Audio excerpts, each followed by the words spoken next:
বহুদিন ধরে বহু ক্রোশ ধরে দেখিতে গিয়াছি পর্বতমালা, দেখিতে গিয়াছি সিন্ধু। দেখা হয় নাই চক্ষু মেলিয়া, ঘর হতে শুধু দুই পা ফেলিয়া একটি ধানের শীষের উপর আরেকটি শিশির বিন্দু।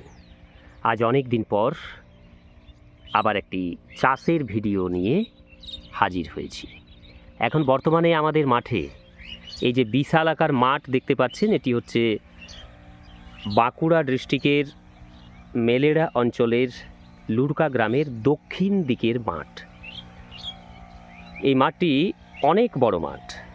আমি একবার মাঠটি সবাইকে দেখাচ্ছি যে একটি বিস্তীর্ণ মাঠ, যেটা প্রায় 4-5টি গ্রামের এই দক্ষিণ মাঠে চাষ হয়। এদিকে রয়েছে লাগদা, এদিকে রয়েছে পোচদা, এদিকে রয়েছে চাকা, এদিকে রয়েছে লুড়কা, এদিকে রয়েছে গোচদা, এইরকমভাবে 4-5টি, এদিকে রয়েছে মেলেরা। এটি একটি বিশাল আকার মাঠ। আর এই মাঠে ধানে ভরে গেছে সুজলাং সুফলাং মলয়জ শীতলাং, মানে বসুন্ধরা আর কি, সবুজ হয়ে উঠেছে। আর এখন আমি ভিডিওটি করছি প্রায় 1:30, মানে এই মাঠে সকাল থেকে 6টার থেকে তো এই মাঠে রয়েছি, তাহলে এখনও পর্যন্ত খাইনি কিছু। তাহলে আমি কবিতার লাইনও ভুলে যাচ্ছি আর ওই সব কিছুই ভুলে যাচ্ছি। যাই হোক, আমার আজকে একটা চাষি কৃষক দাদা সত্যদা, সবার পরিচিত মুখ। আমার ভিডিওতে মাঝে মধ্যেই এই সত্যদাকে পাওয়া যাবে। সত্যদা একটু এক্সপেরিমেন্টাল চাষি, মানে ধানের এখন বর্তমান যে ধান, এই যে ইয়ে দেখা যাচ্ছে, মানে কি বলবো এগুলো, মানে ধান শীষগুলো আর কি।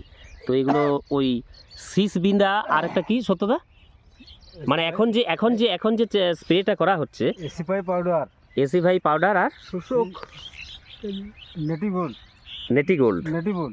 হ্যাঁ, মানে এটাতে ওই 3টে ওষুধ সংমিশ্রণ করে দেওয়া হচ্ছে। একটি এসিফাই পাউডার, এদিকে সোজা থাকো, সোজা নেটিভো আর সিজবিদার, ওই ওটার নাম হচ্ছে, মানে এও তো ছটার থেকে আছে মাঠে। যাক, ভুলে যাচ্ছে। যাই হোক, আমাকে কিছুক্ষণ আগে বার্ন, মানে এসিফাই পাউডার, নেটিভো আর ওই বার্ন, আর তার সাথে আঠাকে মিশ্রিত করে দেওয়া হচ্ছে, যাতে এই যে ধানের যে এখন যে বাচ্চা ধান, মানে একেবারে শিশু, এই ধানগুলোর যাতে ওই শোষক পোকায় শুষে না দেয়, তাতে মরা শীষ অনেক হয়ে যায়, মানে ধানে আগড়া মোথরা এগুলো হয়ে যায়। তাহলে ধানের দানাগুলো যাতে পুষ্টিকর থাকে, মানে রুষ্টপুষ্ট থাকে, এই জন্য শোষক এবং ওই শীষ বিঁধার ক্ষেত্রে যেগুলো বলা হলো, এগুলো দেওয়া চলছে। যাই হোক, মাঠে সবারই ধান ভালো হোক। চাষিরা অনেক কষ্ট করে ধান চাষ করছে। আর ওষুধপত্র, যে মেডিসিন, ধানের যে মেডিসিন, সেই মেডিসিনের যা দাম, চাষিদের আগে চাষ করতেই একটা অনেক খরচের ব্যাপার। তো এখন আবার প্রায় ধান, এই যে বর্ষার থেকে এখনও পর্যন্ত ধান ওঠা পর্যন্ত 3 থেকে 4 বারও স্প্রে করতে হচ্ছে পোকার আক্রমণ থেকে বাঁচার জন্য। মানে এখন যুগটাই তো হচ্ছে কলিকাল। তাহলে সেই কলিকালে তো নানা রকম বিড়ম্বনা। আগে কোনো যেমন স্প্রেতে করতে হতো না পোকা টোকার হাত থেকে রক্ষা হওয়ার জন্য। অ্যাকচুয়াল এই যে আমাদের আগে দীপাবলি উৎসবে কি হতো, দীপাবলি উৎসবে আমাদের আলো জ্বলতো, মানে প্রদীপের আলো, মোমবাতি, এইসবে পোকামাকড়গুলো বিলের থেকে চলে যেত সেই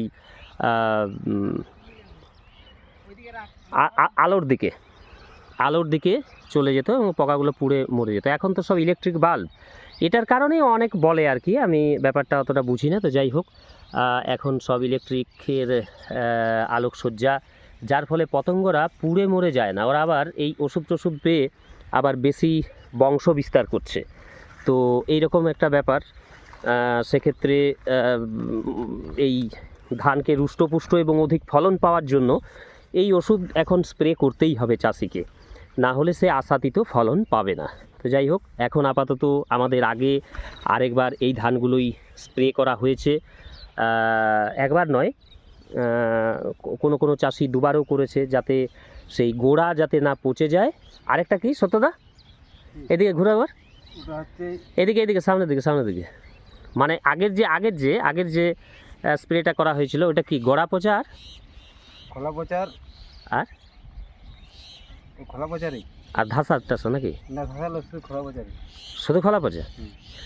আগে পঙ্কাটা, হ্যাঁ পংকাটা, মানে যে সময় ধানটা একটু ডাঁটো হয়ে যে ওই যে ধানের যে গোড়াগুলো যে মোটা, মানে গোল শীষগুলো যখন হয়, সেই পংটা যাতে না কেটে দিতে পারে, মানে গাছটাকেই যাতে না নষ্ট করে দিতে পারে, তার জন্য গোড়া পচা আর ওই পংকাটা এগুলো স্প্রে করতে হয়েছিল চাষিদের।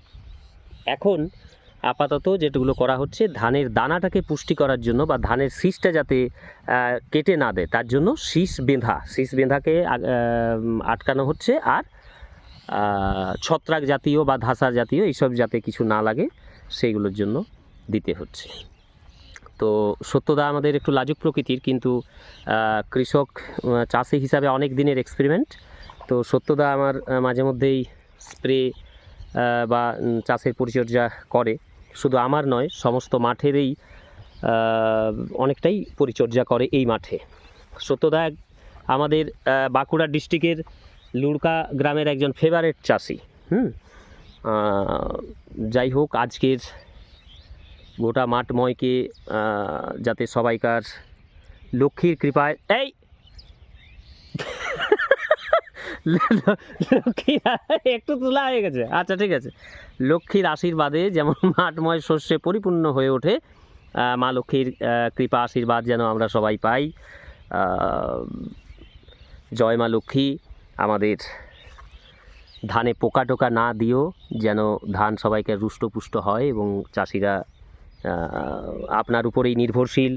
আমাদের কৃষি প্রধান সবাই, আমরা কৃষক। তো আজকে আর কথা বাড়াবো না, এখানেই শেষ করছি। ভিডিওটি কেমন লাগলো জানাবে কমেন্টে। নমস্কার, ধন্যবাদ।